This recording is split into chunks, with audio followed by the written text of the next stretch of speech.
자, 오늘은 정말 끔찍했던 한 연쇄 살인마와 붓다의 기이한 만남, 그리고 단 한마디의 말이 어떻게 모든 걸 바꿔 놓았는지 그 고대의 이야기 속으로 한번 들어가 보겠습니다. 경전에서는 안굴리말라라는 인물을 이렇게 묘사해요. 코살라 왕국 전체를 공포에 떨게 한 아주 무자비한 살인자였죠. 가는 곳마다 마을을 폐허로 만들고 사람들을 해친 뒤에 그 손가락으로 목걸이를 만들어 걸고 다녔다고 합니다. 정말 상상만 해도 끔찍하죠? 그런데 어느 날 목동과 농부들이 붓다가 바로 그 앙굴리말라가 있는 곳으로 걸어가는 걸 본 거예요. 다들 제발 돌아가라고, 그 길은 가면 반드시 죽는 길이라고 애원했습니다.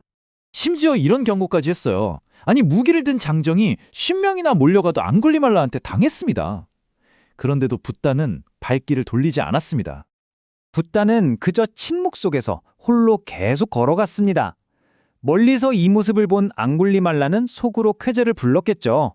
아, 저 혼자 오는 수행자는 정말 손쉬운 먹잇감이 되겠구나. 그래서 앙굴리말라라는 칼을 뽑아들고 붓다를 향해 막 달리기 시작했습니다. 그런데 바로 그 순간 정말 믿을 수 없는 기적 같은 일이 벌어집니다.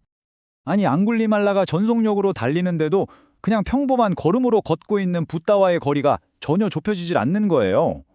앙굴리말라가 속으로 생각했죠. 내가 예전에는 달리는 코끼리도 따라잡았는데 어떻게 보통 속도로 걷는 저 수행자를 따라잡지 못하는 거지? 결국 지칠 대로 지치고 좌절한 앙굴리말라가 소리쳤습니다. 멈춰라, 수행자여! 바로 이 대답, 이 한마디가 이야기 전체를 뒤바꾸는 엄청난 전환점이 됩니다. 붓다가 이렇게 말하죠. 나는 멈추었다, 앙굴리말라. 이제는 네가 멈출 차례다. 앙굴리말라는 완전히 혼란에 빠졌어요. 아니, 눈앞에서 붓다는 분명히 걷고 있는데 멈췄다니요? 당시 수행자들은 진실만을 말하기로 맹세한 사람들이었거든요. 그러니 이 말이 도무지 이해가 안 되는 수수께끼처럼 들렸던 거죠. 자, 바로 이 지점이 정말 흥미로운데요. 이 둘의 대화는 단순히 물리적인 움직임에 대한 게 아니었습니다. 이건 사실 심리학에 가까운 대화였어요. 멈추다라는 한 단어에 두 가지 다른 차원의 의미가 있었던 겁니다.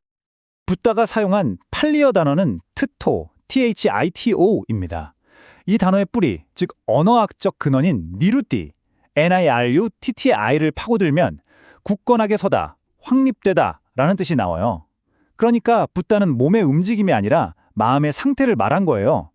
나는 모든 생명에 대한 폭력을 완전히 멈췄고 그 비폭력이라는 마음 상태에 굳건히 서 있다. 아직도 분노에 휩싸여서 멈추지 못하고 날뛰는 건 바로 너다. 이런 뜻이었던 거죠. 이 한마디가 앙굴리말라의 세계관을 그야말로 산산조각 냈습니다. 진정으로 멈춘다는 게 뭔지, 그 본질을 꿰뚫어 본 거죠. 그 순간 앙굴리말라는 들고 있던 칼과 부기를 땅에 던져버리고 붓다의 발 앞에 무릎을 꿇었습니다. 그리고 제발 저를 제자로 받아달라고, 수행자가 되고 싶다고 간청했죠. 붓다의 오라, 수행자여. 이 말과 함께 그날 살인마는 죽고 새로운 한 사람이 태어났습니다.